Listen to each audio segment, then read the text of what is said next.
North of Powell River, 1908, an hour past first light.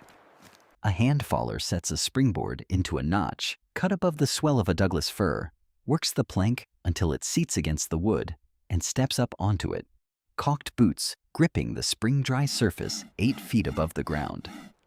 Below him, there is no road, no rail line, no team waiting to haul the log once it is down. There is water, a narrow, steep-walled inlet in the tangle of islands and channels the loggers call the jungles, deep enough at the base of the tree to take the whole length of the trunk the moment it falls. He has not built a skid road for this tree. He will not need one. The fir is going into the water directly, the way most trees in this stretch of coast will go, because the region itself has made a different kind of logging possible for a man with almost no capital and no crew beyond a partner on the second springboard. North and south of this exact inlet, other loggers are cutting the same way, on the same terms, for the same reason. Not because it was the easiest method available on the BC coast in 1908, because it was the only method this particular geography would allow a small operator to use. What did this narrow country of scattered islands and steep timber-pocketed shoreline make possible that the vast continuous timber stands elsewhere on the coast did not? And why would that specific difference in terrain make this stretch of water more than any other on the BC coast, the place where the independent logger was born? The answer is in the map, not in the men. The area stretching north from Powell River to Drury Inlet, on the north shore of Queen Charlotte Sound, is a maze of islands, inlets, and channels rather than a single unbroken forest. Unlike the massive, continuous stands of timber found elsewhere on the coast, this rugged shoreline held only scattered pockets of fir, clinging to steep inclines above the water. A large logging company, built to move volume, had little reason to establish a camp, a railway grade, and a steam plant for a pocket of timber that might not last a season.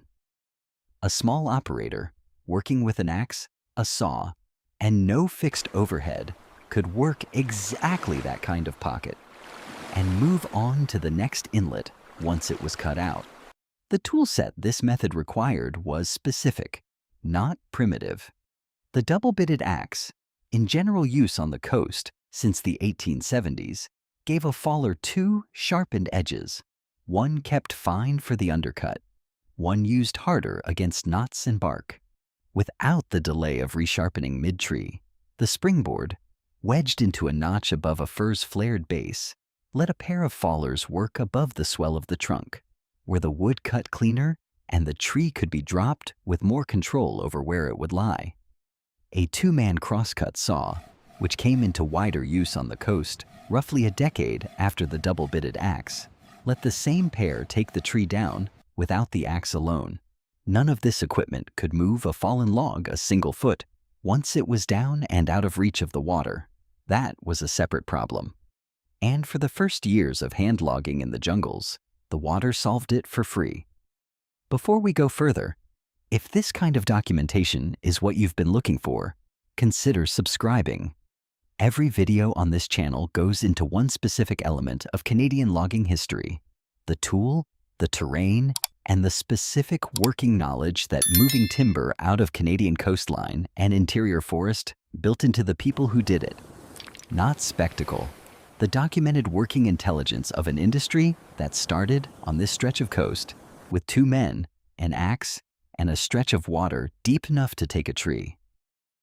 What the jungles produced wasn't just logs. It was a model of small-scale, self-financed work that no large logging company's ledger had a line item for, and that no piece of modern harvesting equipment has been built to replace.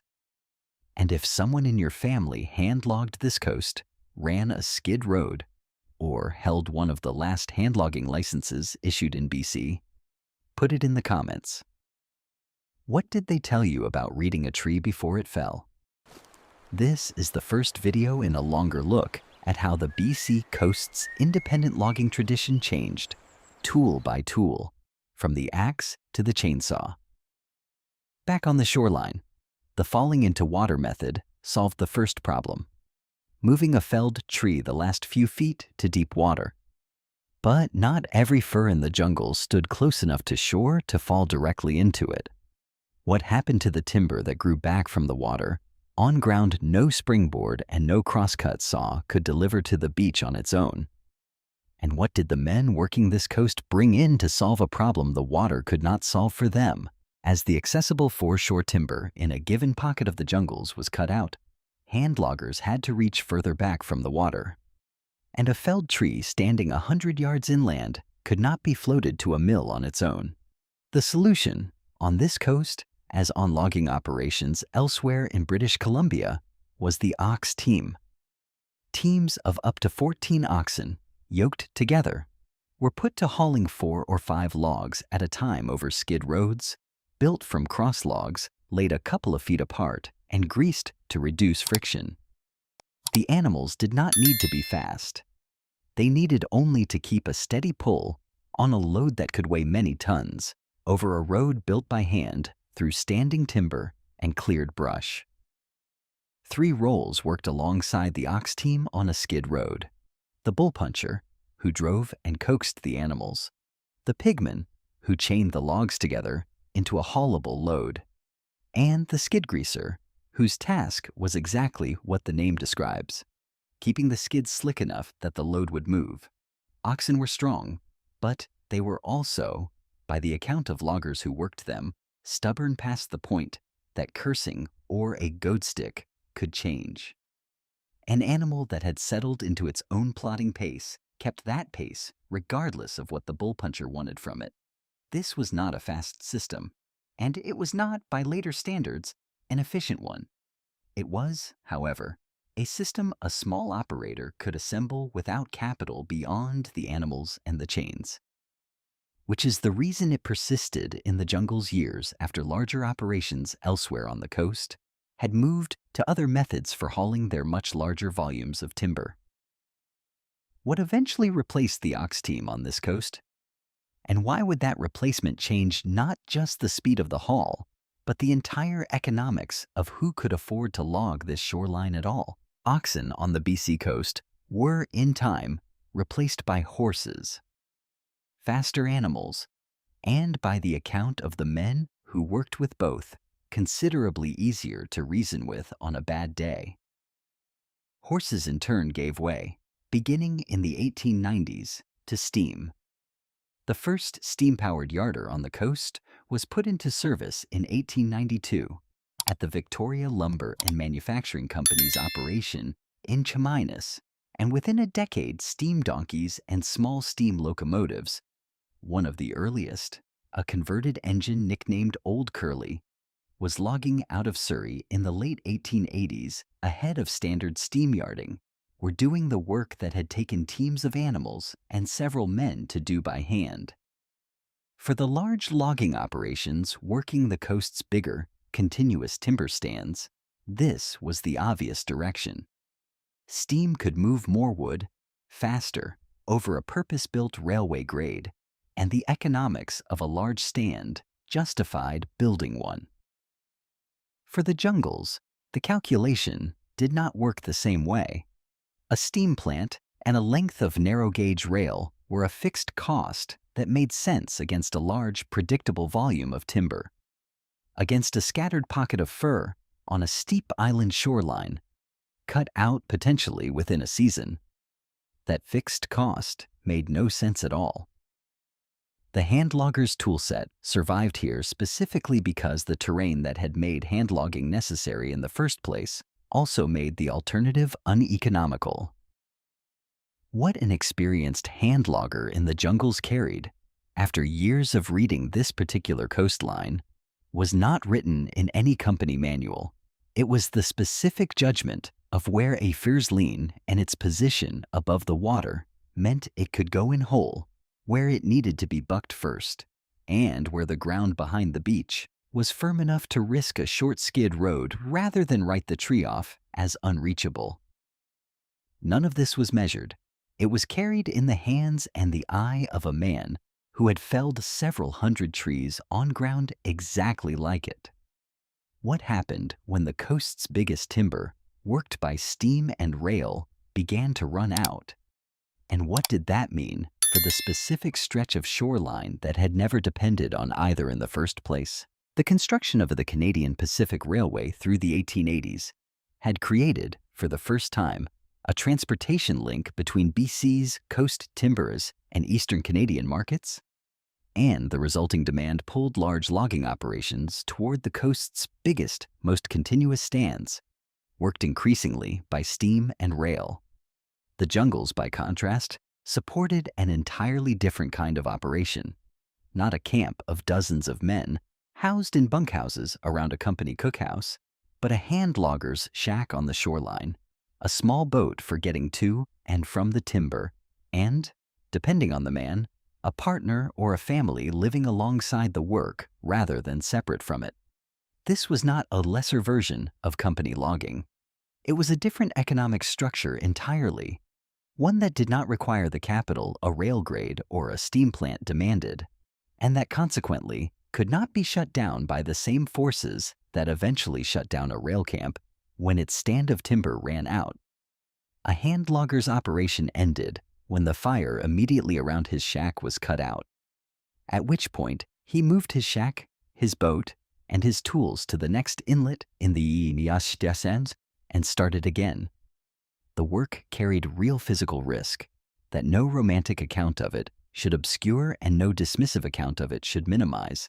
A misjudged fall, a log that shifted before it was expected to, or simple isolation in a country of narrow inlets far from any doctor were ordinary hazards of the trade, documented both in the accounts of the men who did it and in the broader accident record of the coastal logging industry.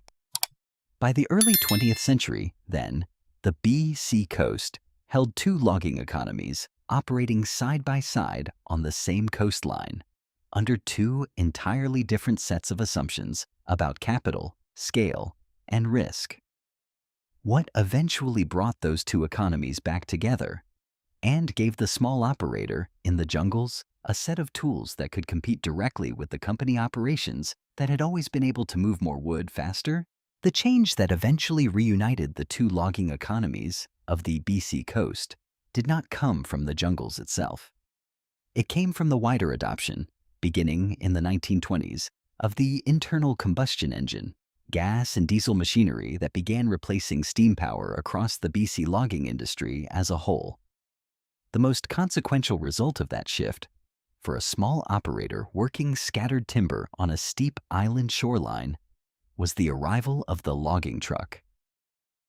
A steam donkey and a length of narrow-gauge rail had never been within reach of a hand logger's budget. A gasoline-powered logging truck running on a short length of road rather than a purpose-built rail grade was a different proposition.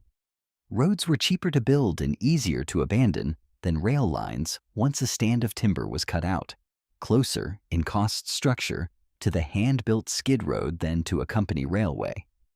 As trucks became more common through the 1920s and into the following decades, road began to replace rail across BC logging generally, and the truck proved, by the industry's own later assessment, more economical and more practical than the locomotive it was replacing. For the jungles and for coastal hand logging generally, this had a specific and somewhat unexpected effect. Rather than making the small independent operator obsolete, the truck, paired in time with the chainsaw, gave that operator tools that could reach timber and move volume in ways the axe, the springboard, and the ox team never could. What did it mean specifically for the last generation of pure hand loggers on this coast to watch the tools that had defined their trade for half a century become obsolete within the span of a single working life? And who was the last man in British Columbia to hold a license for the method the entire region had been named after? As logging trucks and later chainsaws spread through the coastal industry, the large rail-based camps that had defined big company logging since the 1890s began, over time, to be dismantled. A logger and his family, no longer required to live at a remote camp organized around a fixed rail grade, could live in town and travel by road to the timber being worked that season. The specific social world of the isolated logging camp the bunkhouse, the company cookhouse, the crew housed together for the length of a rail-accessible stand, gave way to a more mobile arrangement built around trucks and roads rather than locomotives and fixed track. For the independent operator, this shift did something the steam and rail era never had.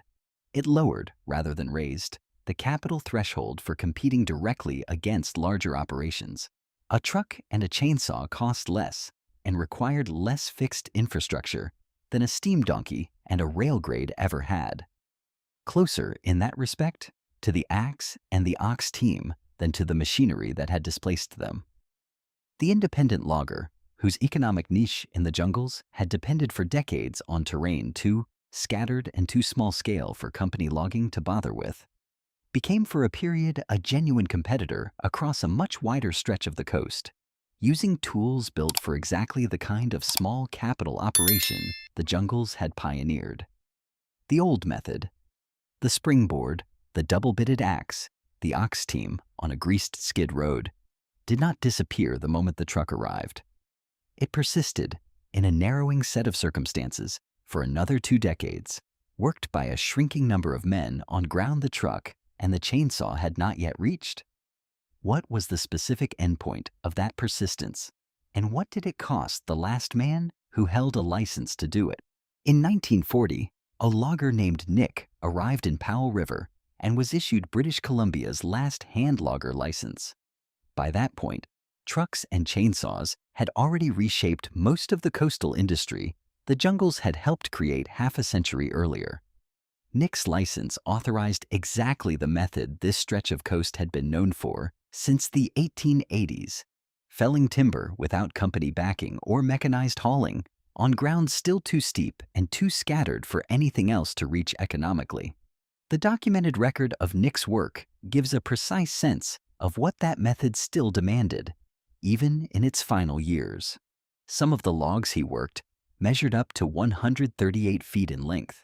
Bringing a single one of these logs down from the mountainside to the lake could take him as long as 2 weeks.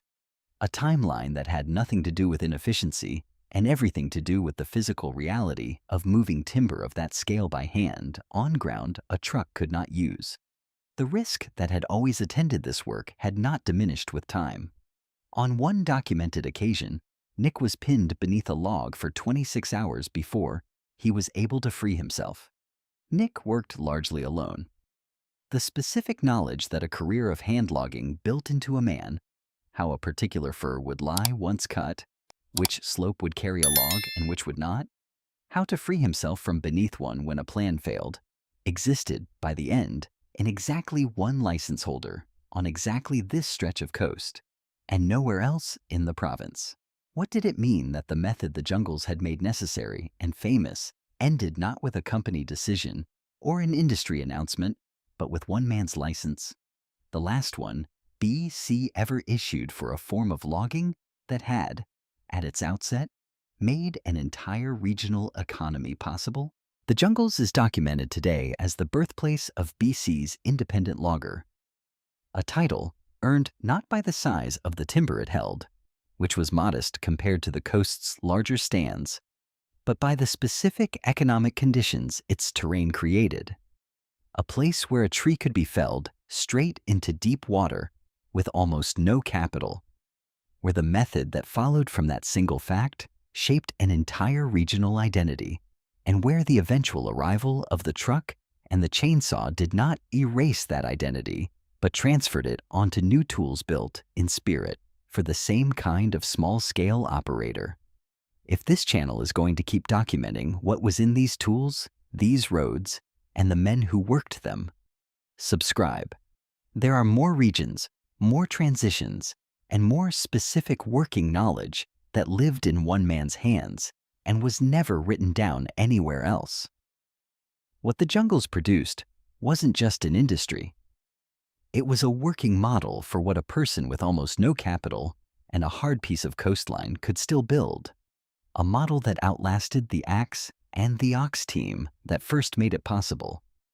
And if you have a memory of a hand logger in your own family, a skid road, or a license like Nick's, put it in the comments. What tool or method did they tell you had defined their part of this coast? This channel will be following that same coastline forward, into the trucks, the roads, and the drivers who came after the last hand loggers put down the axe.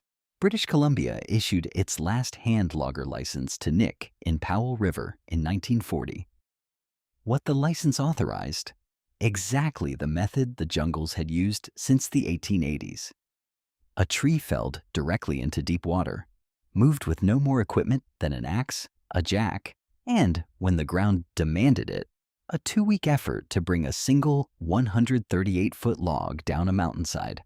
What the trucks and chainsaws that had already reshaped most of the coast gave the industry that replaced Nick's method: faster volume, lower cost per log, and access to timber no hand logger's springboard could ever have reached. What they did not give it: the specific, undocumented judgment of a man who had felled several hundred trees on ground exactly like this, who knew which slope would carry a log and which would pin him beneath it for 26 hours, and who held, for a while, the only license in the province for doing it the old way. Nick worked the old way until there was no one left to issue him a successor. He did not say what that meant. No one asked him to write it down.